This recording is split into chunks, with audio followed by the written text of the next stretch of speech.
Andrew, 2 years ago, you and I sat in Romania for a 5-hour conversation. I opened with a quote from you that you haven't fully been able to explain until now.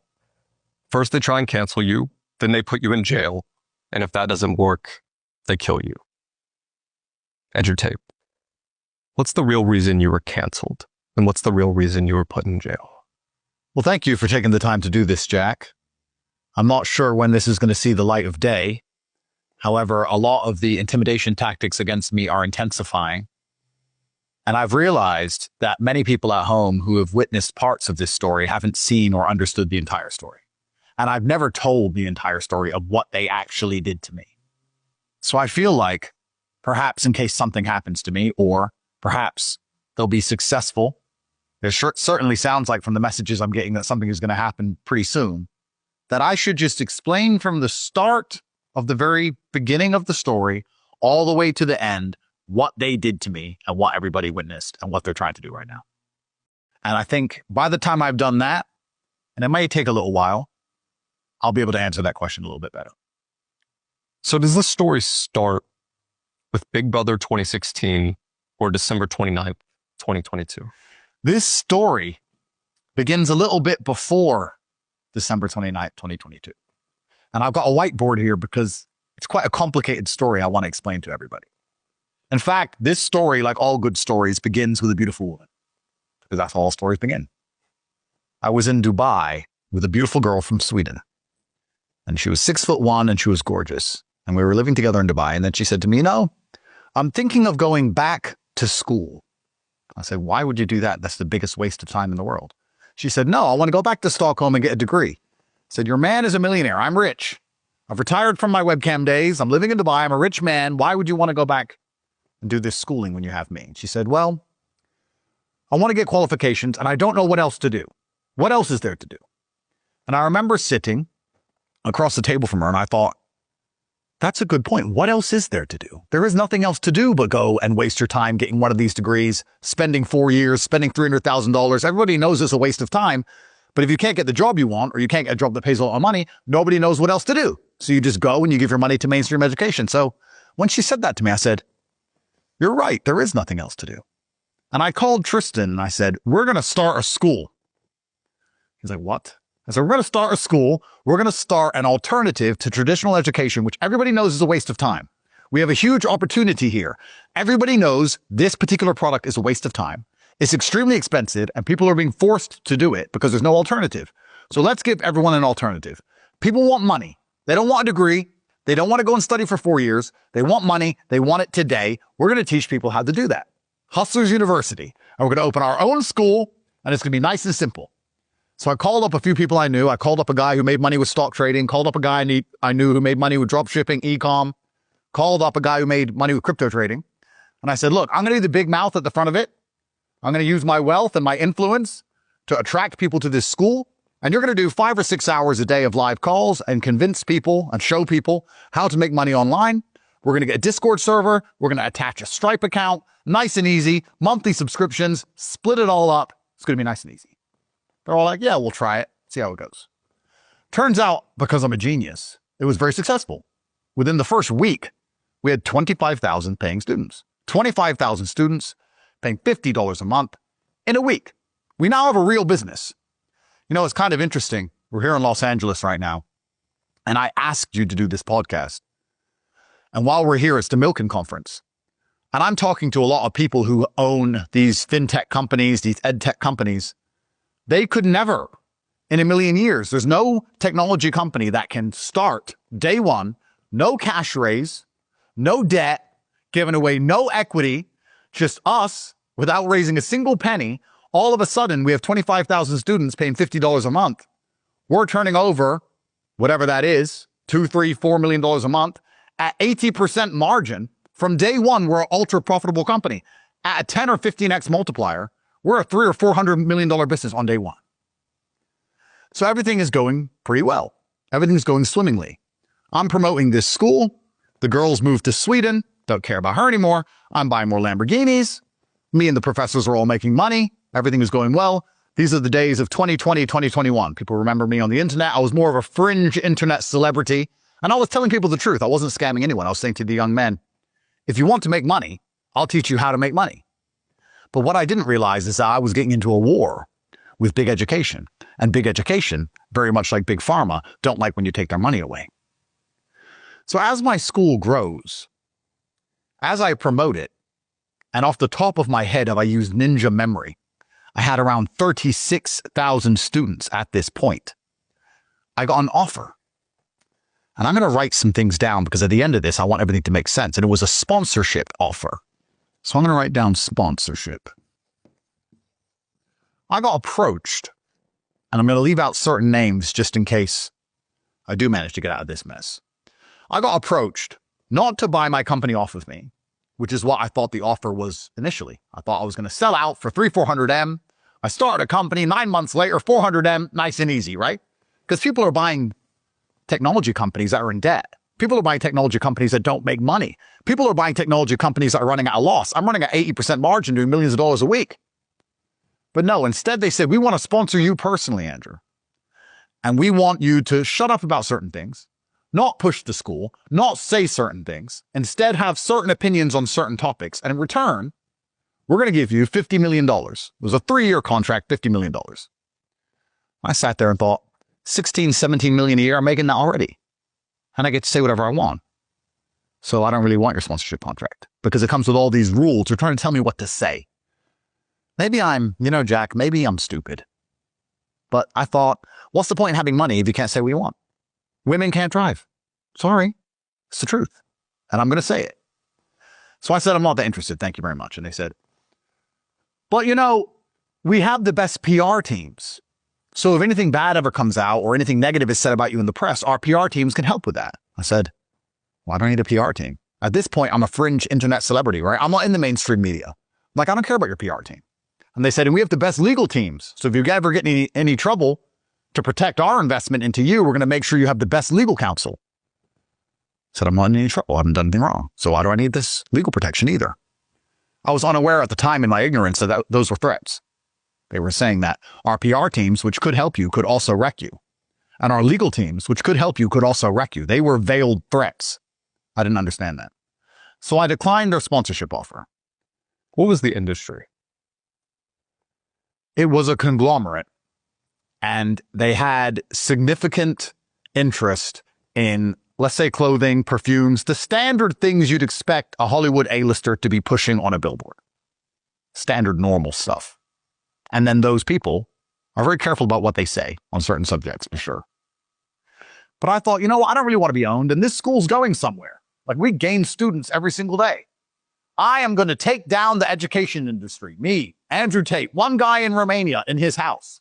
Me and my 6 friends on a Telegram chat are running a $400 million business. I'm going to take it all down. I don't need your money. Don't tell me what to say. I'm the top G. Go away. So I declined the sponsorship contract. They kept reminding me about these PR teams, these legal teams. So why do they keep saying this to me? I don't need PR. I don't need a lawyer. And they must have sat there and thought, this idiot doesn't understand what we're saying. So I declined the sponsorship contract. We continue to grow. A few months after that, Tristan gets a message from a girl. Can't say her name because there's open litigation. We'll call her Girl A. Girl, she's the beginning. She's the omega. She's the source of this. Girl A lives in Miami. Tristan knew her from a few years before. And she messages Tristan, hey, I want to come see you in Romania. Tristan's like, why? I've always wanted to see you in Romania. Tristan's like, okay then. And sends her a picture of his debit card and said, see you soon. She books herself a first-class flight, flies to Romania. So we have Girl A. All of this will tie together at the end. Girl A. Girl A books herself a business class flight and flies to Romania. Now, the interesting thing about Girl A, who subsequently destroyed my life, I only said hello to her twice. I don't know this person. Tristan knows a lot of girls. One day there's a girl at the house. Who's this? Oh, I knew her from Miami. She wanted to come. Cool. I don't care. Why would I care? Hi. Whatever. She's there for 4 or 5 days. During those 5 days that she's in Romania for 5 days. 3 of the days, Tristan and I weren't even in the country. We were away. England, I believe. The rest of the time, she's going to the cinema, hanging out with Tristan's other girlfriends, hanging out with my girlfriends, hanging out with our personal assistant, Georgiana, who ends up going to jail, hanging out. And after about 5 or 6 days, she vanished. And I said to Tristan, "Where's girl A gone?" He goes, "I don't know. She blocked me and left." It's like, "Why?" He goes, "Probably got jealous of my other girlfriends." Like, "Yeah, probably." Who cares, right? We're just guys. We're making money. We go to school. We got a big mansion. We got Lamborghinis. Girl A wants to come. Girls always want to come. There's 100 girls by the pool. Who cares? Girl A comes. Girl A vanishes. No one thinks anything of it. About 3 days after girl A vanished, April of 2022, we were sitting in our house at 1 p.m. on a Sunday afternoon when armed police turn up. SWAT. And the SWAT raid our house, bust down our door, and running with machine guns, pointing weapons everywhere and yelling at us to get on the ground. And of course, we comply and say that they're there because there has been a human trafficking allegation against my brother and I, which has been instigated from the American embassy. So they didn't just send the normal police, they sent the anti-terror police, because when the American embassy calls the police, it's a different kind of response. If you're a normal person in Romania and you call the police, they'll send a police car or a guy. No, this was the full army tanks, 30 dudes, head-to-toe SWAT. Did you have security at this time? We did have security. At this time, it wasn't to the point that we currently have security. We just had like a guy who watched. But they put MP5s in his face. He was like, whoa, whoa, whoa. You know, my paycheck is my paycheck, but what's all this? So these guys bust in April of 2022. Please find and play the clips of our first ever arrest, because that's what I'm talking about. Our first one. They say, "We're here for human trafficking and kidnapping." We're like, "With all due respect, officer, what the fuck are you talking about?" And they said, "Girl A has reported to the American embassy that there are kidnap victims and victims of human trafficking in this residence." I turned to Tristan and I said, "Tristan, she's a 7. Look all the mess you got us in. She's not even a 9. She's a 7. Tristan laughs. I laugh. The police officer laughs. Everyone laughs. They look around the house. The house was completely empty. It was just Tristan and I there. No victims. We'd had no friends there. No girls. No one's there. They searched the entire house for drugs. They looked for drugs because girl A also reported us for being drug dealers and steroid abusers. All this list of crimes. They find no drugs. They find no steroids. They find no contraband of any kind. Our firearms are licensed, so that's not against the law. They go through the entire house in a 4-hour house search. They then seize some of our goods. We're going to go into seized goods later. They take all the cash they can find, all of our diamond watches, our bars of gold. They left the cars at this point, but they took anything valuable we had laying around, watches, gold, jewelry, this kind of thing. I don't know why, but they did. So now we have the assets. What's your estimate on the number of assets taken on that one? Well, there was a lot of house raids, but on that particular house raid, I'd say all in all, in cash, about 100 grand, and in watches, about 500 grand. So about 600 grand of assets in the first raid. But no bank accounts, no crypto exchanges, no cars, just things they had laying around the house. I explained why they had to do that. They said it's protocol in Romania, in case he's proven to be proceeds of crime. It's like crime. There's not even a girl in this house. Who have I kidnapped? They're like, yeah, you know, we're just responding to the American embassy. We don't know what's going on. You don't know what's going on. We're just the muscle. You have to go talk to the detective. The detective's in the office at DCOT. It's like, who the fuck are DCOT? Never heard of DCOT before. Turns out they'd be my best friends later on. He goes, yeah, there's a guy at DCOT office waiting for you. We just have to come here, search for victims, take the money. We're the muscle. So after searching our entire house for 5 or 6 hours, the media is now outside at this point, so there will be video of this. They put us in cars. Media's outside saying human trafficking investigation, all this stuff. They start to slander our name with all this garbage, and they drive us to DCOT's head office. We get there around 11 p.m. House raid began at 1 p.m., in the afternoon. 11 p.m., we walk into this office, and there's a prosecutor. We sit down. The prosecutor says, why did this girl say there was girls kidnapped in your house? And I said, brother, I haven't got a fucking clue. I only said hello to her twice. Ask Tristan. It's Tristan's girlfriend. I don't know. And then the prosecutor goes, well, Tristan should have bought her a handbag, and laughed. And then I laughed, and we all laughed. And I was like, American girls are crazy, bro. Me too. This crap happens. Maybe in Romania it's not a big thing, but in America happens all the time. These girls are nuts. They just make stuff up. He goes, yeah, I heard about that, but I didn't know it's actually this bad. I was like, tell me about it. He goes, why did she call the American embassy? I was like, bro, I don't know. Just tell me what you need from me. You've been to the house. There's no one in the house. We have CCTV in our house. You can take the cameras and see her walking in and out the house by her own free will, getting pizza, going out to party, going to restaurants. You can see it all on camera. Please also find the clip of her walking in and out the house by her own free will, getting Ubers, getting taxis, ordering food, ordering Amazon packages, everything on Tristan's credit card, by the way. It's all there. So we're here. Take the cameras. Look, do what you got to do, bro.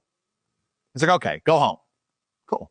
So after about an hour and a half of interview, midnight, we go home. Tristan and I sit around the pool laughing. Like, this girl A is crazy. We've lost some money. But this is a big misunderstanding, Jack. Like, we haven't done anything. This is all a misunderstanding. Let's just get back to what we do best, which is focus on promoting our school. Right? So we're on our emergency meeting podcast. We're traveling the world at that point. We have no restrictions of any kind. We're promoting our school. We're going to France. We're going to Italy. We see Dan Bilzerian in France. We're traveling around. We're doing all this stuff. We're having a great time. We're on yachts in Croatia. We're doing all this crazy stuff. And then one day, I call my lawyer and I say, they raided our house in April. It's like July now. Why is that case not closed? And he goes, this is Romania. Everything takes forever. It's a slow system.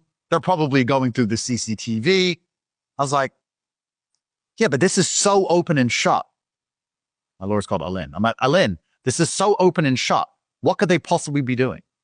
He goes, yeah, it's Romania. They probably have to go through all the hours of footage. It's going to take a while. Don't sweat it. I'm like, I had this bad feeling. But what can you do, right? I haven't done anything wrong. So we're still traveling. And now, because of the school, and because I'm promoting the school so heavily, I start moving from fringe internet celebrity to mainstream celebrity. I start getting bigger and bigger and bigger. I think at the beginning of this story, my Instagram had 100,000 followers. By this point, I'm up to like 2 or 3 million. It's getting bigger and bigger. Back when Instagram mattered, not like now. So we're pushing the school, having a nice time. And then all of a sudden, one day, I was sitting in my cigar room, smoking a cigar. My girlfriend comes in and goes, have you seen this? She passes me her phone. I take her phone, and it's a picture of me. And there's some blurb underneath it about how I'm toxically masculine, I'm a misogynist, a racist, and a homophobe. And I am the reason that the entire culture of the world is wrong. Cancer's my fault. Everything in the world's my fault. I'm the world's worst man, and I'm dangerous and need to be deleted from the internet. And it's on an NGO page for a charity protecting the rights of gays. Well, that's weird. Whatever. And then she goes, and have you seen this? And she scrolls again, and it's the same picture with the same blurb explaining that I'm the worst man in the world. Copy and paste, exact one, on an NGO about wildlife protection. It's like, that is weird. So we open Instagram. I open on my phone, and this exact picture with the exact same copy and paste wording, I find like 7 different accounts, random accounts for random charities and NGOs, posting that I'm the worst person in the world. Now, for anyone watching this, the media does not tell you what has happened. The media's primary objective is to prepare you for what is about to happen. They need to condition your mind so that when they do something, you're ready for it.